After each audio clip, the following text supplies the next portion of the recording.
ñoom ñëpp. Ils ont fini pare nañ. ñoom ñëpp ñëw dañ may avocat bi Diop ba pare nga génn damay génn.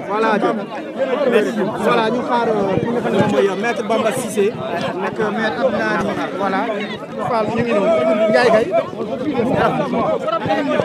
c'est bon allez-y maître voilà maître ñu ñëw ci kàllaama Kocc d'abord lan lañ mën a tënk ci li nga xam ne moom mooy procès li nga xam ne fan ngeen jógee waaw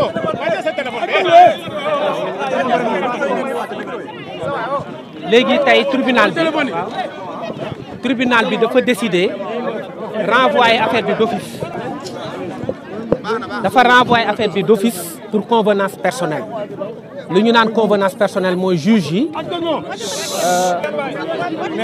dossier bi dañ ko yéex a jot te booy atte da ngay xam li ngay atte pour bañ di violer droit Azoura wala droit Kairé ñu ne dañ koy renvoyer ba semaine prochaine loolu moo tax ñu yóbbu ko semaine prochaine le 22 mai léegi ci kaw loolu yoon dafa ne bu fekkee ni dañu renvoyer benn affaire avocats yi am nañ droit demander liberté provisoire ci kaw loolu man maître Abdinar Ndiaye mi maître Brice Silva mi maître Ciré Clédor Ly ak maître Saïd Larifou ak ñëpp ñu ànd ak ñun ñëw demander liberté provisoire boobu gannaaw bañ ko laajee ba pare juge yi dañu ne Azoura Fall situation médicale am mayu ko muy toogaat ci prison bi pour bañ mu aggravé wu dañ koy bax mu dem ñibbi mooy bàyyi ndigandiku Kairé nag dañ koy téye ba le 22 mai ñu atte leen ñoom ñaar ñëpp loolu moo tax donc dañ ko may liberté provisoire Azoura Kairé day toog ba semaine prochaine incha allah ñëpp toog ñu atte leen dañ ci gis aussi lenn loo xam ne daf ñu jaaxal ci procès bi parce que dañu ne ay militants benn parti politique bu nga xamante ni moo fi nekkoon au pouvoir dañu ñëw ne ñoom dañuy constitué wu partie civile maanaam dañu dugg ci procès bi ñun ñu jàpp ni Azoura Fall ñaari nit la saaga muy Macky Sall nga xam ni ancien président de la République la ak ministre bu ñuy tuddee Mame Mbaye Niang moomu aussi nekku fi ñële ñëw ne ñoom seen militant lañ dañu saaga seen leader loolu moo tax ñu dugg suñu dossier ñu ne leen nag ñun droit moo ñu fi indi politique indi wuñ fi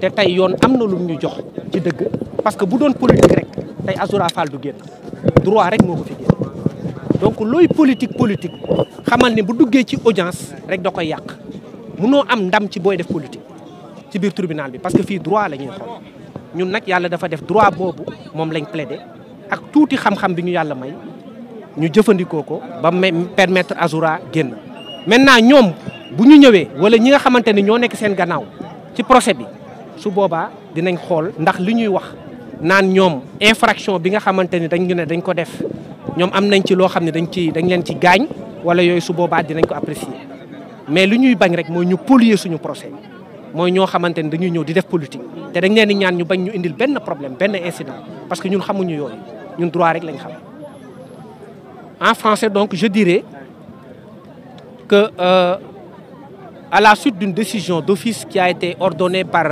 les juges du tribunal de grande instance hors classe de Dakar, monsieur Azoura Fall et Kairé ont fait l'objet d'un renvoi au 22 mai, le dossier bien entendu. Le renvoi est tiré du motif d'une convenance personnelle qui ne peut pas être étalée sur la place publique. Mais en tout état de cause, les juges ne sont pas encore suffisamment préparés pour juger l'affaire parce qu'ils ont reçu le dossier très tardivement hier. Ça se conçoit bien et ça se comprend. Parce que pour juger des hommes aussi, il faut connaître ce sur quoi porte leur affaire. Donc nous nous en réjouissons. Pour nous, il n'y a pas de problème sur le principe. Maintenant, le renvoi ayant été ordonné au 22 mai, il nous est loisible, conformément à la loi, de demander la liberté provisoire. Et nous-mêmes, Maître Abdinar Ndiaye, ici présent à ma droite, Maître Brice Silva à ma gauche, Maître Ciré Clédor Ly et Maître Larifou Saïd, ainsi que d'autres excellents confrères, ont participé à demander une liberté provisoire de M. Azoura Fall et de M. Kairé. Le tribunal s'étant retiré pendant un temps plus ou moins long, malgré l'opposition du parquet, parce que le parquet s'est opposé à la demande de mise en liberté provisoire.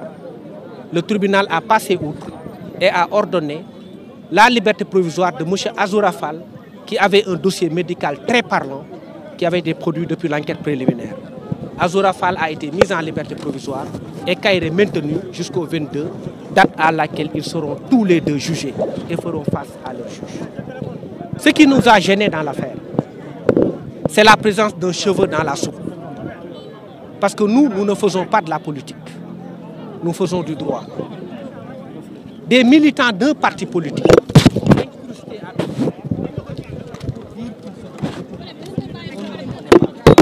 Ils n'ont pas été victimes d'injures. C'est Macky Sall qui a été destinataire des injures dont on parle. Et M. Mambay Niang. Et nous allons démontrer que cette constitution de parti civil est irrecevable. Et mieux, elle est même ridicule, parce que ça va polluer le procès.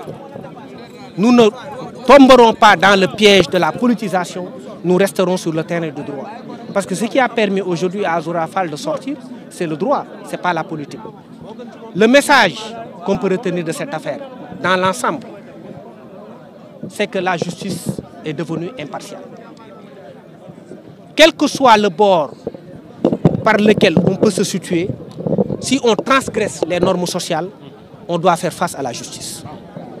Et soyons prêts à faire face à la justice par quelque bord que ce soit. Si demain, on prend un militant d'un bord, qu'il ne crie pas sur tous les toits, qu'il a été injustement arrêté. Parce que l'exemple a été donné. Le tocsin a été sonné. Azoura Fall qui est parti, qui est membre du parti au pouvoir, ainsi que Kairé ont été emprisonnés et Kairé le sera encore au moins pour une semaine. Donc le message a été compris et je pense que ça a été compris non seulement par le parti au pouvoir, mais par toutes les parties. Et ceux qui décriaient la justice n'ont plus d'arguments. Si on les arrête demain, ils doivent faire face à la justice et de façon digne, sans crier sur tous les toits, quelque injustice que ce soit. Donc c'est le message qu'on peut retenir du procès Azoura Fall et Kairé. Voilà, merci.